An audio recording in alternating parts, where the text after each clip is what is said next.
Know the Church, Part 3. Brainwashed by Religion. Those of you who have entered our deliverance preparation program need to be able to recognize how religion itself may have opened you to demons. For as Paul wrote, religion is a form of godliness without the power of God. But religion does have power applied to it by the fake Jesus. So when you examine the signs of demonic torment, you need to know that being brainwashed by religion can cause all kinds of unhappiness, agony, fear, mental anguish, confusion, and torment. Something has gotten a hold of your mind and washed all the common sense out of it. You no longer think for yourself. You no longer have control of your life. You just go through the motions, doing things because you believe that it is what you're supposed to do to be right with God. You are believing things that aren't really true and are in bondage to those false beliefs. There is a certain level of bondage one experiences when being caught up in religion. It changes your moral code, forces you to buy into certain beliefs, forces you to follow certain rules, and puts you in situations where certain expectations are established. There is no freedom in being brainwashed into conforming to a certain belief system, then structuring your entire life around it. To me, it feels like prison. Therefore, we ask those who come to us from the IC for deliverance to stop all religious practices, not limited to church attendance, but we also ask them to stop praying and reading the Bible for at least 30 days. People just don't realize the importance of leaving the institutional church and all of its practices. In rescue, we have mostly noticed common traits among those who leave the IC, but keep the church mentality with all of its religious practices. Here are some classic signs: anger, frustration, depression, remorse or guilt that won't go away when you hear of something else going on in the church. A strong desire to return. All of your time and resources are spent exposing things going on in the institutional church. Pride and inability and unwillingness to be taught. You rehearse trauma, abuse, and mishaps suffered in the church over and over again. You are obsessed with reporting the latest on what's going down in the church. You have this hero mentality.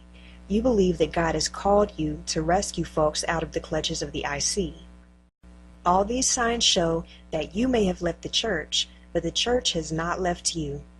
Another thing for some who have been partially undeceived from the IC is that they are so certain that although they see the corruptness within the IC and have been undeceived in some areas, they are not undeceived enough to realize that they keep returning to the very vomit that got them sick in the first place by bringing their religious beliefs with them while trying to be new.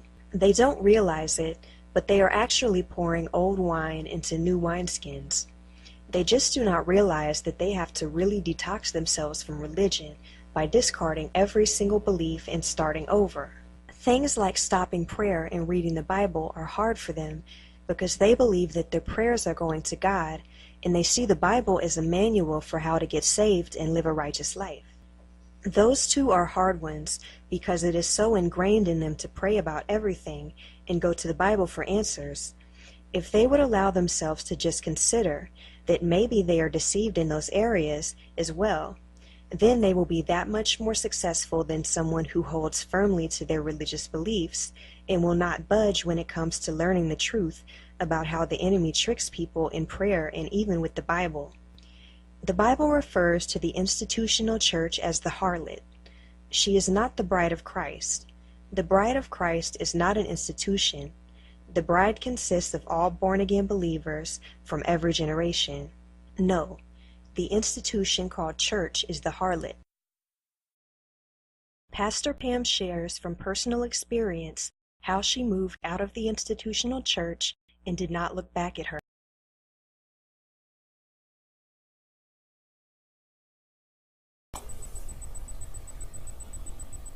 In order to move forward, sometimes you have to pack light. You have to leave a lot of baggage behind. Baggage includes assumptions. Assumptions that what you learn in the institutional church was correct. Assumptions that some of the practices that you still operate in should be left behind. When I went out, when I was let out, I was let out as a pastor with a congregation. I shut that congregation down. Had to. Close the doors. Close it. I went out with certain practices. Speaking in tongues, tithing, the slain in the spirit manifestation. I was operating in that. Allowing demons to manifest and speak. Had to cut all that loose. And more. When I was let out, I had a marriage. Had to cut that loose. Hello. Baggage. All the possibilities and potentials. I had to get naked before God. With nothing. I had one thing. One piece of baggage that I couldn't get rid of. I was saved, born again, filled with the Holy Ghost. That's all I had. Jesus, my rock. That's all I needed. Didn't need no more baggage. What I found was I had to cooperate with God and give up my habits, my rituals, my assumptions. My thoughts had to be renewed. I had to become solely and totally independent of people, of places, of things. And that's how it is. When you're coming out of darkness into light, things, people, places, and things start getting exposed all around you. So I've come to this conclusion.